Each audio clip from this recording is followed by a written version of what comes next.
An enormous freight train is out of control, tearing through the Canadian Rockies. The crew does nothing to slow the train's terrifying speed. Jack, are you there? Charging the other way, a passenger train with more than 100 people on board.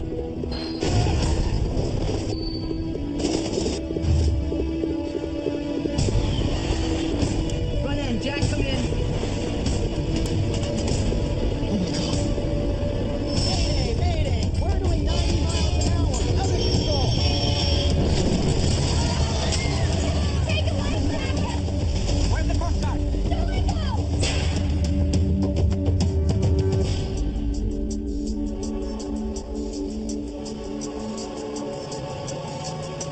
It's one of the most spectacular train rides in the world. Every year, thousands of people take the slow and easy way through Canada's Rocky Mountains. Avoiding traffic, they take the train and leave the driving to somebody else. In late winter, 1986, a gentle trip through the Rockies will end tragically.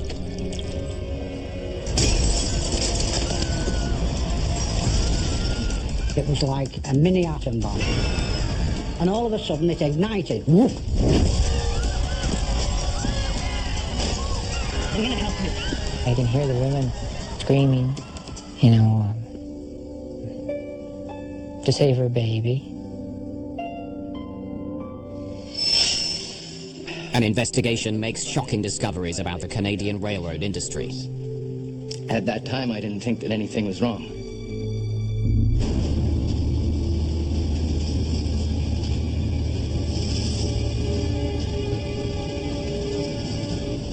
February the 8th, 1986. Spectacular northern lights dance across the sky over Edson, Alberta in Western Canada.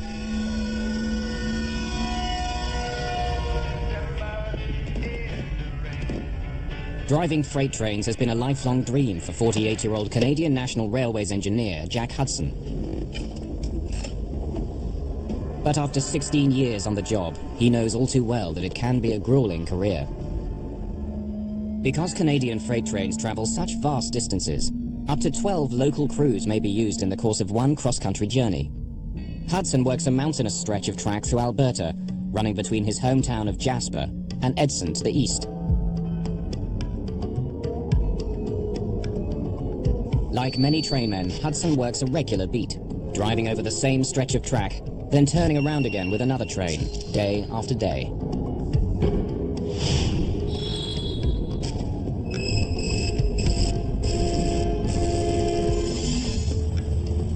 At around 11 p.m. last night, Hudson got off the freight train from Jasper and spent the night here in the company bunkhouse at Edson.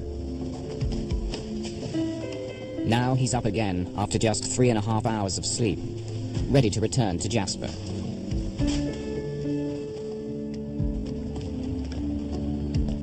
At the station, he's joined by his brakeman. Like Hudson, 25-year-old Mark Edwards lives in Jasper. And like Hudson, he hasn't slept very much. Did you get some rest? Not much. Got a touch of the flu. Could use a full night's sleep. Hudson and Edwards will ride up front in the first engine.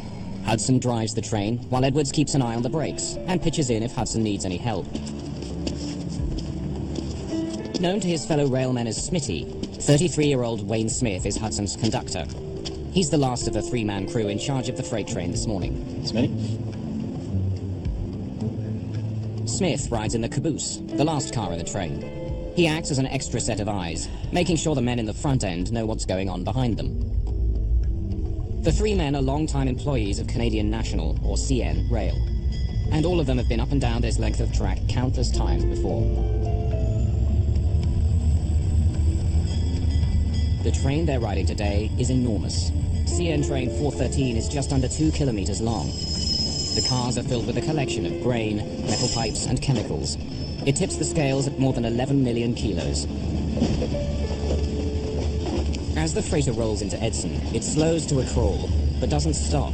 Getting it started again would take time, and the crew wants their trip to begin as soon as possible. Hudson and Edwards take the train on the fly, boarding it as it rolls slowly along. According to CN Rail's Code of Conduct, this is illegal, but it's something crews do routinely.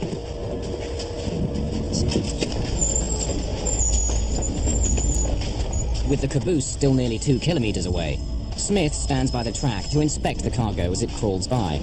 He makes sure there's nothing obviously wrong with the freight or the cars carrying it. All set, Jack. Clear signal leaving Edson. Clear signal leaving Edson. Another part of Smith's job is to stay in touch with the front end of the train. He's supposed to make sure they're alert throughout the journey.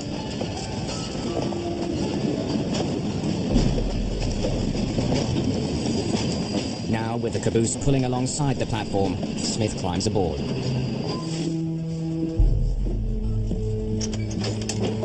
Okay, he's got the brakes off. You're good to go. See you later. At 6:40 a.m., Hudson pushes the throttle. The freight train picks up speed as its 8,000 horsepower diesel engines open up. The CN freight train begins the long haul west to Jasper. The men are going home. Dispatcher to 413. Good morning, dispatcher. Good morning, Jack.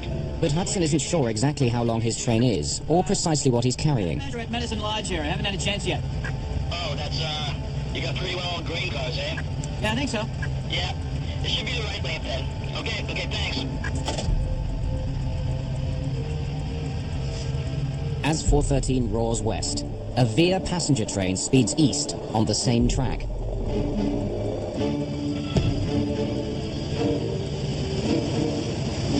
Via Rail's supercontinental passenger train number 4 is cruising toward Edmonton, Alberta. More than 100 passengers are enjoying the spectacular scenery as it cruises through the rugged Canadian Rockies.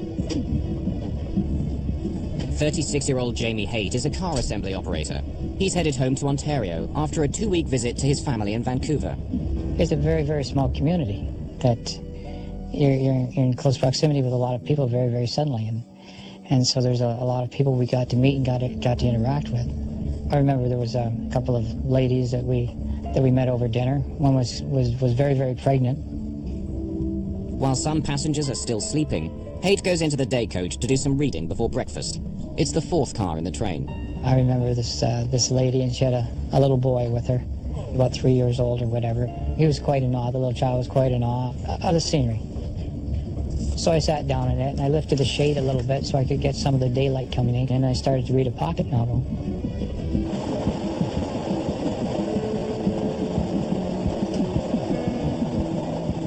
Several cars behind Haight is 61-year-old assistant conductor Herbert Timpey. An old hand on the Canadian passenger line, he's been riding this piece of track for 7 years. I had to be the assistant conductor and look after the passengers on that train. Next stop, Hinton. The passenger train is pulling into Hinton. The freight train is just about to reach Hargwin Station, 20 kilometers east. Here, the rail line briefly splits into 2, so trains can pass each other. 413 will take the upper track, while the passenger train passes below it. As Hudson approaches the split in the tracks, traffic signal lights tell him to slow down. Smitty, we've got an approach limited signal at Hartwick. Next station, Dalehurst, over. That end of 413, approach limited at Arguin. Next station, Dalehurst, out. These are the last words these men will ever exchange. The dispatcher in Edmonton sets a switch, and 413 is forced onto the upper track.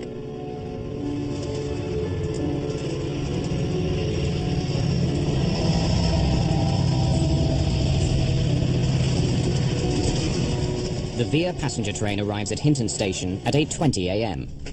On board, 64-year-old Martin Pedersen settles down to breakfast in the downstairs lounge of the Dome car. He's feeling rested after a good night's sleep. A former World War II fighter pilot, Pedersen has a lot of experience with locomotives. Over the course of the war, he blew up 36 enemy trains in France.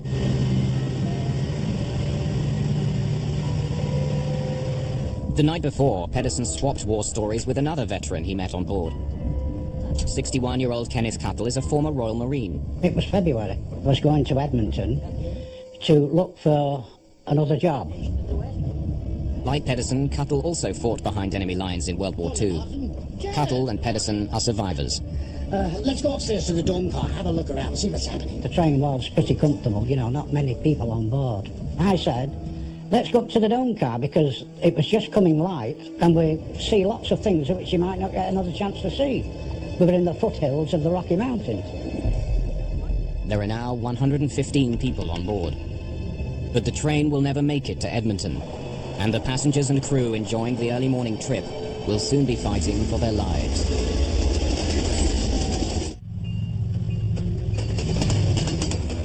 It's a clear, sunny morning on board a passenger train in Western Canada. Breakfast is being served as the train rolls east through the Canadian Rockies. Just 15 kilometers away, an 11 million kilo freight train, CN413, rumbles down the track towards it.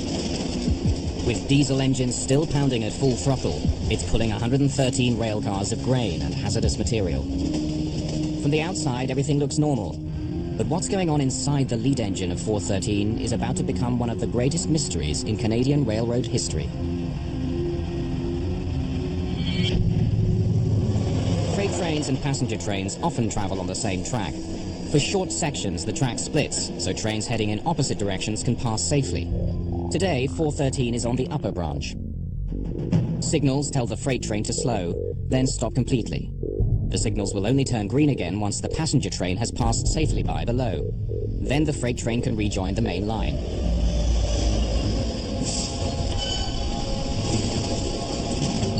But 413 isn't slowing down. It's now heading downhill and it charges through the warning lights.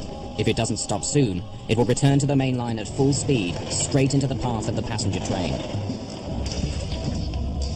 Unaware of the bizarre behavior of 413, the passenger train continues east. Martin Pedersen gets his breakfast.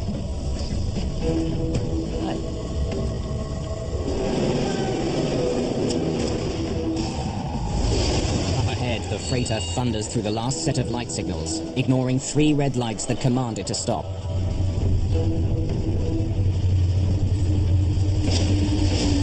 It slams back onto the main line. It's traveling 95 kilometers an hour and weighs more than 11 million kilos. And still it doesn't slow down.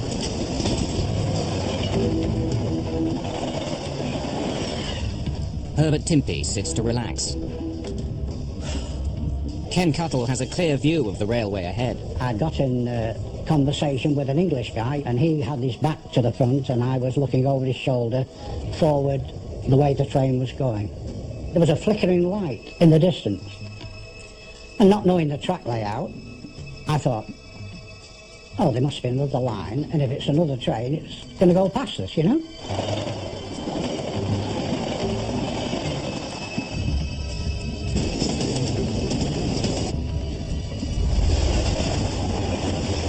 Just as I was reading the pocket novel, one of the girls from the partier group happened to just walk past me.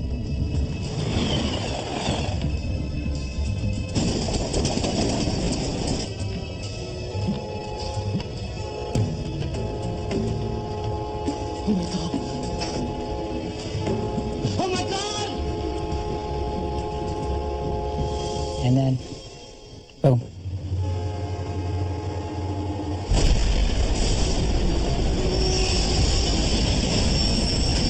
The trains collide like 2 charging rams at a combined speed of nearly 200 kilometers per hour. Passengers are rocked by one collision after another as 70 freight cars pile into the wreckage. Like an incoming wave, grain cars, long pipes 3 foot in diameter, 30 feet in length. You name it. And these were flying through the air, like toys.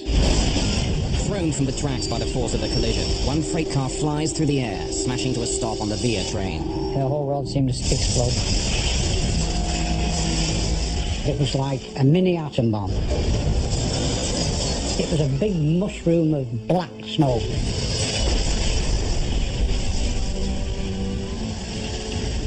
Then, everything was dark. They could no longer breathe because everything was filled with smoke. Oh, I'm going to die.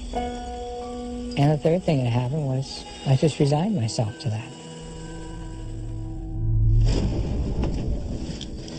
I've been working about 37 years and on the railroad, and I never seen anything so bad.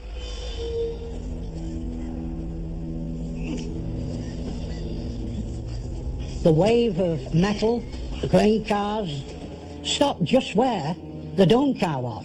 If it had gone another 30 feet, it would have covered us as well. In the same car, one deck below, Martin Pedersen struggles to escape.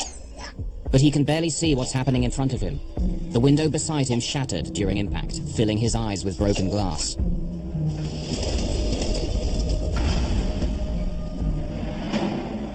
Almost 2 kilometers behind the engine, the caboose of train 413 finally lurches to a stop. Conductor Wayne Smith sees a ball of fire glowing in the distance, but he has no idea how bad the situation is. Front end 413. I think we're in the bush or we're derailed. There is a big explosion up here, and we have chemicals on the train, so stay away from it. Stay away from the dangerous goods. But all Smith gets in reply is an ominous silence. Passengers continue to struggle to escape the mangled wreck of their train as the smoke thickens. I was trained well in the Royal Marines to survive and to act spontaneously. There was a window at the back of the dome car, and it was all cracked, and I just jumped up on the seat, smashed my head through the glass roof, and shouted, "Come on, let's get out."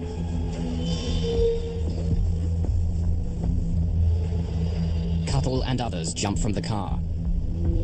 I looked back, and all of a sudden it ignited. Woof!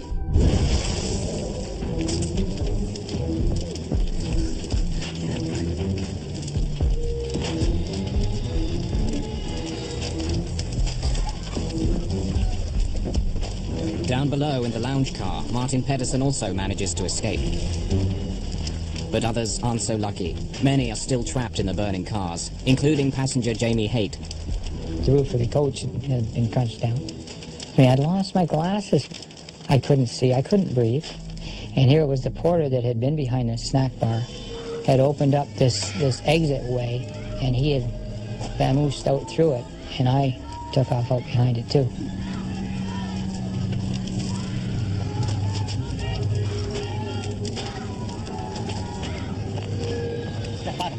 He was in shock. Hey, snap out of it. Hey, buddy, pull it together here. You know, there's people in here, and we got to do something about it. But half blind without his glasses, Haight goes back inside, trying to help others out of the wreck. 413 here, dispatcher. Back in the caboose, Smith is talking to the freight train's dispatcher, some 285 kilometers away in Edmonton. Smoking everything in the air. We're gonna get a doctor out here. And some ambulance. Herb Timpey, the assistant conductor on the passenger train, can hear the conversation on his radio and breaks in. Passenger coaches all over the ditch. I'm getting an ambulance. And there's a whole bunch of cars on fire. You get that, dispatcher? We need the fire department here very badly. Some coaches are trapped with passengers inside. They're burning. I don't think the engineers lived through this one. It's a real mess. Okay, that's right on the switch at Dalehurst, eh? Yes, I'm gonna walk up there and see if I can be of any assistance. What was the signal at Dalehurst when your head end called it? Pardon me? What was that signal on that signal at Dalehurst?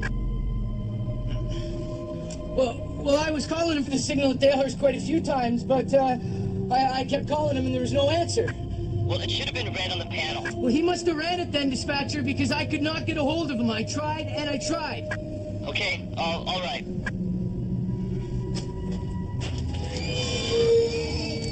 Back at the head of the passenger train, Jamie Haight tries to save who he can.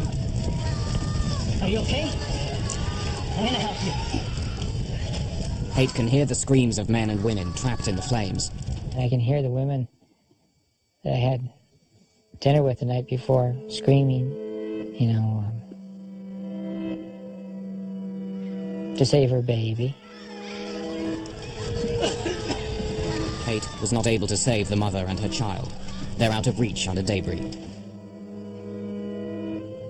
That was difficult.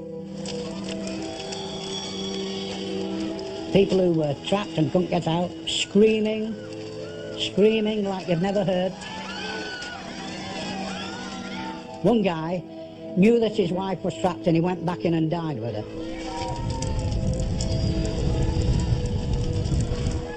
Another woman in the carriage under where we were had most of her leg cut off.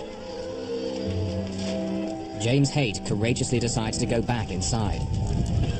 The fire is a scorching 660 degrees, but Haight tries to save one more life. But there was a chap right in front of me there, and it was the chap I had dinner with the night before.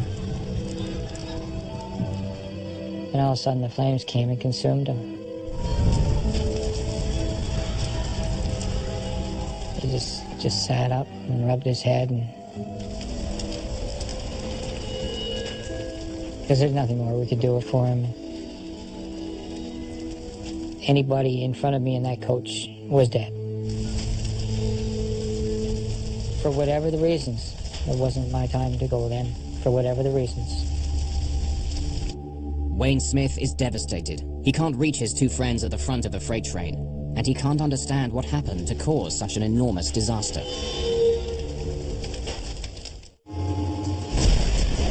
In Western Canada, a freight train has smashed head-on into a passenger train carrying more than 100 people.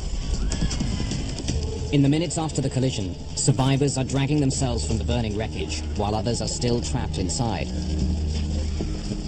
One of the girls that had been in the car in the morning, and I looked at her and I said, "Oh, I'm sorry to tell you, He had no choice but to tell her what happened to her friend in the train.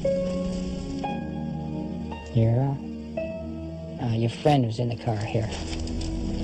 She died, trapped in the burning debris.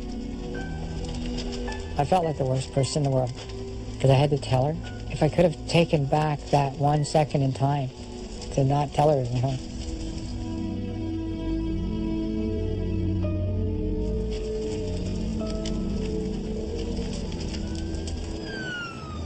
Royal Canadian Mounted Police Constable Mark Linnell is one of the first to arrive on the scene. I was told there was a train derailment, not a train crash. I mean, there's a double whammy. The RCMP officer came. He could hardly speak. His mouth dropped open, and he said, "I can't believe what I'm witnessing." It's a horrifying scene. Pictures taken shortly after the crash show utter devastation. I mean, I was just flabbergasted. I just couldn't believe it. And instant. That's quite the thing to see.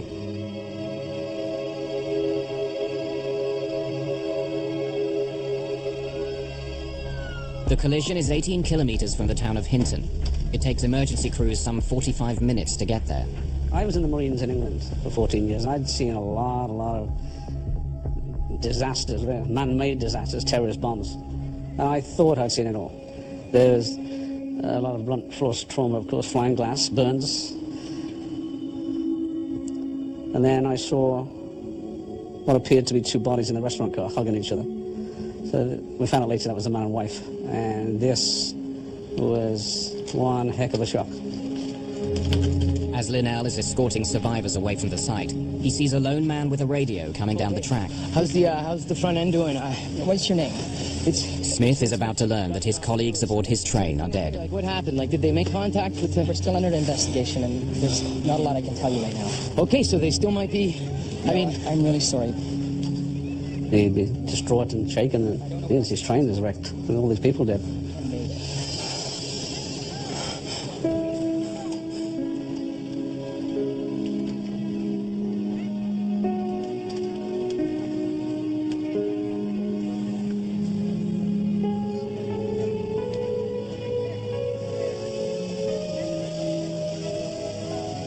The Hinton train disaster is the worst railway accident to strike Canada in 35 years. More than $30 million in property are destroyed. 23 people are dead, and 71 others are severely injured.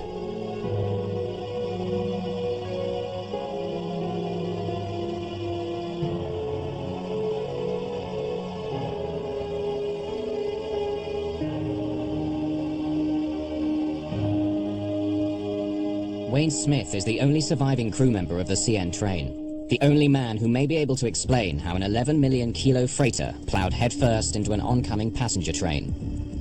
What he knows could be critical to unraveling the cause of the disaster.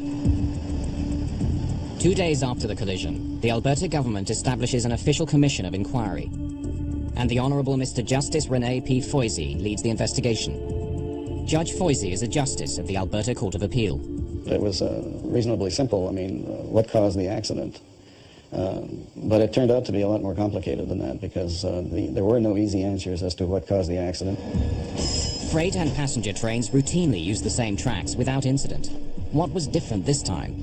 Over the next 11 months, Foisey calls on 150 witnesses and specialists to help him find out. I think what has most surprised me is the complex procedures, the equipment, the overall complexity that we have to look at in running a railroad and what goes on in running a railroad.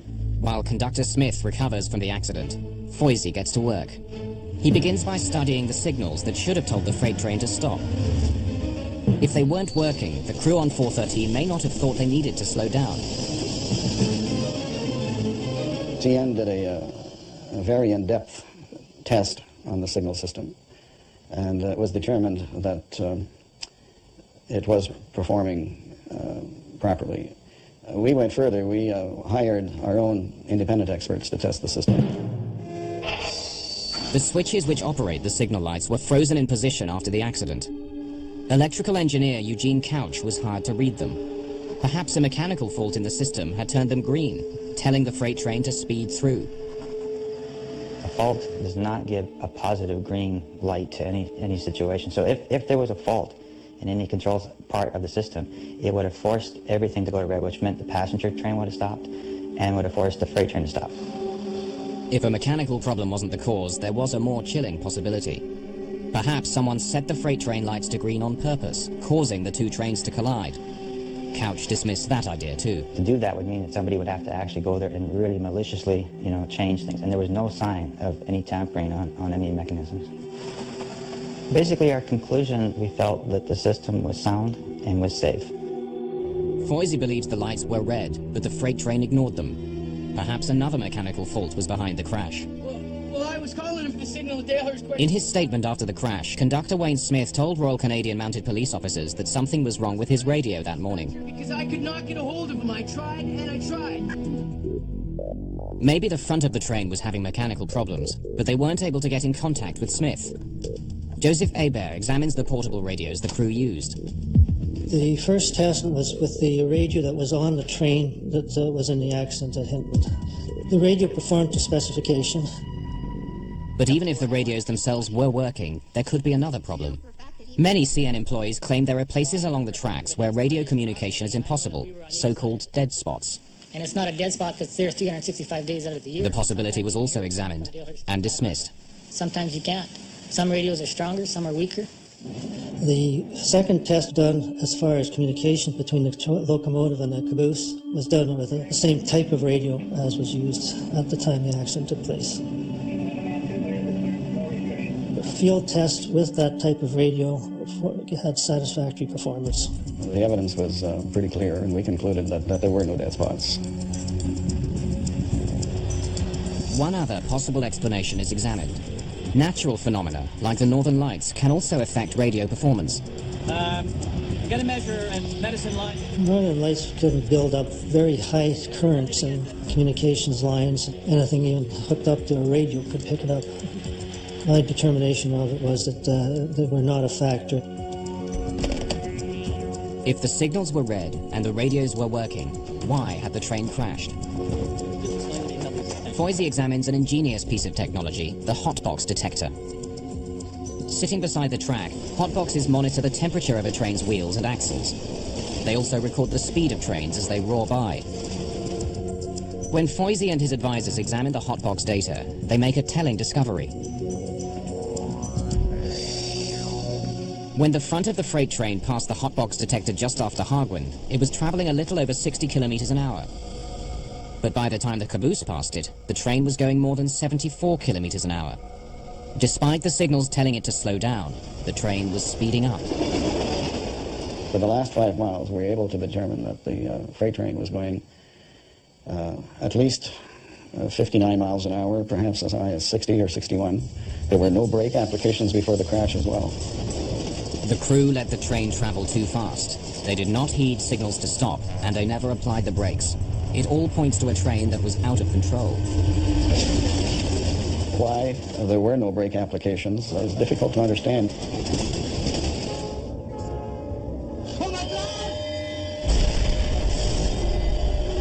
With mechanical problems ruled out, Foisey begins to examine the crew of the freight train. Perhaps there's something about engineer Jack Hudson, who was in charge of the train, that could explain what happened that day. As Foisey begins sifting through Hudson's medical records and interviewing his family, he makes a disturbing discovery. A train collision in Western Canada has killed 23 people. Another 71 are injured. The man leading the inquiry into the disaster has ruled out mechanical problems. Judge Rene Foisey now takes a closer look at Jack Hudson, the 16-year veteran who was driving the freight train. When Foisey and the commission review Hudson's medical files, they're shocked by what they discover. Mr. Hudson was a man who was sick. He was an alcoholic. He had high blood pressure, which was problematic. He had diabetes. He had a pancreatic attack the summer before this accident. He had to wear a colostomy for a number of months. Foisey wonders if this long list of illnesses could somehow have led to the train crash. The engineer, Jack Hudson, had been killed outright in the crash and had severe injuries. So we couldn't determine whether there'd been a catastrophic medical event, whether he'd had a heart attack, for example, or a stroke, which had incapacitated him. But we were able to do toxicology, and there was no alcohol or drugs present. He did have a lot of health problems, and he had some problems at home. These problems at home appeared to be on the mend, and that he was not the kind of man who, if he was going to commit suicide, would take 23 people with him and injure another 70, some of them very, very seriously. So we discounted that possibility of a suicide. If it wasn't suicide, if Hudson did have a stroke or heart attack at the controls, why didn't his brakeman, Mark Edwards, take any action? Investigators come up with one plausible answer. Did you get some rest? Not much. Got a touch of the flu. He's a full night's sleep. Perhaps Edwards had been asleep on the job. Dr. Alison Smiley is an expert on sleep and fatigue. Jack Hudson, he had at the very most, before he went on duty that day, 3.5 hours of sleep. And that is if he slept from the last moment somebody saw him till the moment somebody next saw him again, 3.5 hours. Brakeman said he had a touch of the flu and he'd had 5 hours sleep the night before. Wayne Smith similarly had insufficient sleep, about 5 hours before the collision. As the freight train passed the signals telling it to stop, the entire crew may have been fast asleep. You could work at any time of the day. So one day you might start at 4 o'clock in the morning, the next day you start at 2 in the afternoon. Their hours were so erratic. They were continually in a jet lag state because their physiology was never sort of fully adjusted to any particular working hours. When it comes to staying alert, train engineers face many challenges, including long rides up and down the same stretch of track. The tracks going by one after the other, it's a very soporific situation to work in, and easy to see how somebody, no matter how motivated, could fall asleep. At the time, trains were equipped with safety devices that would automatically stop a train if the engine man died or fell asleep, the so-called dead man's pedal. Basically, the engineer is supposed to keep his foot on the pedal, and while his foot is on the pedal, the train won't stop. If that pedal isn't depressed, then it will, after a number of seconds, give a warning, which is quite audible, and if nothing happens, then it will stop the train.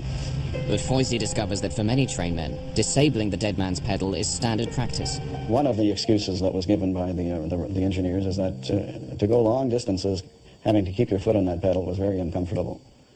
And so that they would sometimes put something on the pedal, a lunchbox or something heavy enough to keep it depressed so that they could stretch their legs. Unfortunately, what was happening, this pedal was being depressed for long, long periods of time. But even if Edwards and Hudson had fallen asleep at the front of the train, and the dead man's pedal was rigged, conductor Wayne Smith at the back could still have prevented the disaster. Almost 2 months into the Foisey inquiry, Smith takes the stand. Doctors had kept him from testifying earlier, saying he was too traumatized by the accident. Now, for the first time, investigators will hear Smith reconstruct events on board his train in the moments leading up to the disaster. I was sitting looking out the back of the train from my desk when we passed Mileboard 169. That's the That's the landmark that I used to initiate a call to the engineer to ask for the display at the Dalehurst approach signal. Head end of 413, what indication do you have at the Dalehurst approach signal 1703, over? The front end of the train is supposed to respond, letting Smith know that they've seen the signal lights telling them to slow down. Head of 413, can you hear me, over? I probably called him 3 or 4 times. I didn't get a response on my gray radio. There was something wrong with it. What's the indication at signal 1703, over? It's a surprising piece of testimony. Foisey already knows the radios were working fine. When Smith is asked how fast he thought the train was going before the collision, Foisey gets another surprise. I felt the front end give a light brake application on the caboose. Coming around the curve, I felt we were doing a track speed of about 50 miles an hour or less.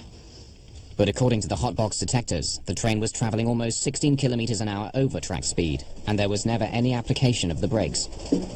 I went to my red radio, and I tried to get a hold of him on it. Jack, how's the Dalehurst approach signal 1703? I was calling him on channel 1 3 or 4 times, and there was no answer, so I tried to get a hold of him on different channels. But once again, Smith's testimony doesn't add up. Foisey has heard from other trainmen who were monitoring their radios in the area that day. No one heard Smith call. Smith says he was still trying to contact Hudson when the end of the train raced past signals telling it to slow down. Jack! As an experienced trainman, Smith knows that the next set of lights will likely be a triple red, telling the train to stop. He was getting no answer, and the train wasn't slowing down. An emergency brake cord was in easy reach, but Smith never pulled it. Jack, are you there? With Hudson mysteriously silent, Smith says he does nothing but continue to call the front end. Front end, Jack, come in. Why, in the circumstances that you've described, did you not pull the brake? I felt the engineer had the train under control. I felt he, in fact, was doing what was necessary to control the train at that point. I never felt at any point in time that I should pull the emergency brake. At that time, I didn't think that anything was wrong. That's the point I make, Mr. Smith, that when there's a problem with the radio, you've been trained over the years to observe the signals. And it would have been the last thing I would have done. He didn't pull the brake, he didn't pull the air because he felt that it hadn't reached that point. Basically, that was his evidence, and I had a lot of difficulty with that because if that point hadn't been reached, when was it going to be reached, if ever? Smith's contradictory testimony is complete. Judge Foisey is now ready to close his case and lay the blame on those responsible for the disaster.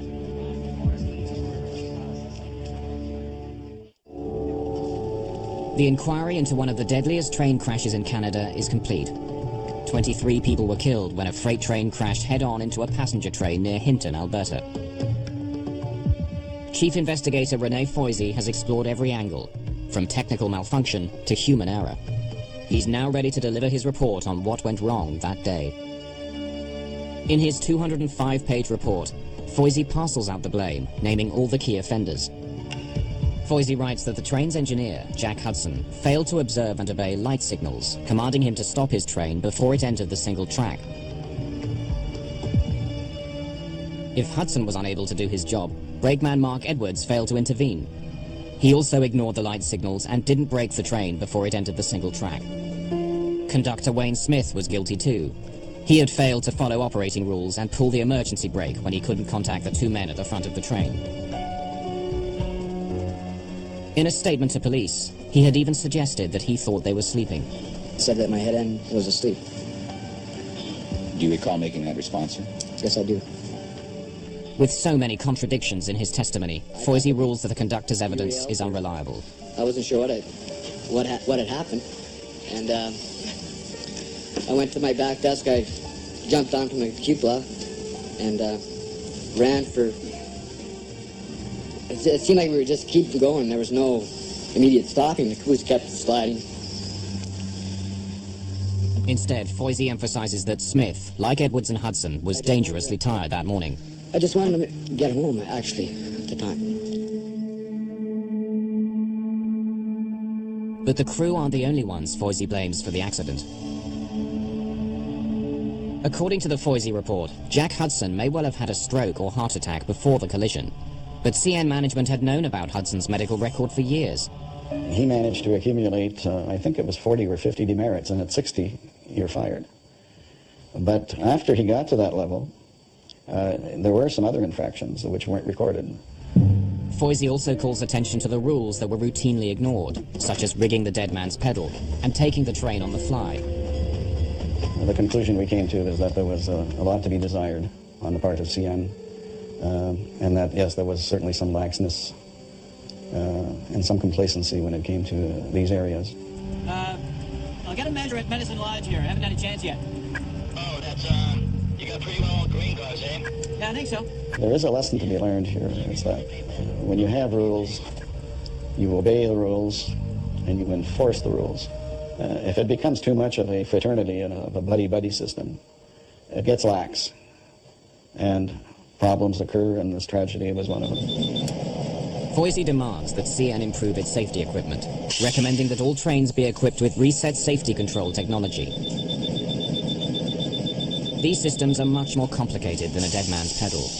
If constant attention is not paid to the train, alarms sound and the train eventually shuts down. It's equipment which has proved valuable several times since the disaster. There was a study done with CN 10 years after this accident. They found something like 90% of the train engineers saying that they had been woken by the alerting device at least once. In response to Foisey's report, CN Rail creates one of the most sophisticated fatigue countermeasures programs in the world. Trainmen are no longer on call 7 days a week, 24 hours a day. Napping is no longer frowned upon. Rest houses have been created and improved, and locomotive cabs made more comfortable.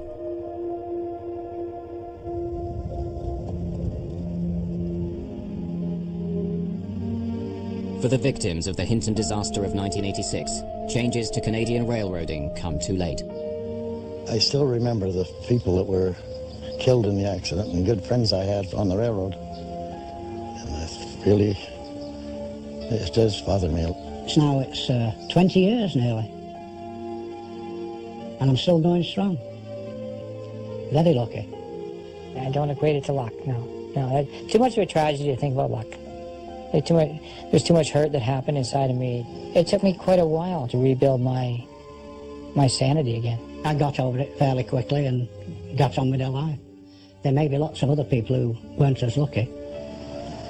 You can be going along in life, and then something can come along and just kind of destroy your very foundation or shatter your very foundation. And through no fault of your own. But life has a habit of doing that. But the other thing I can share with them is that you can recover from it. There is a tomorrow.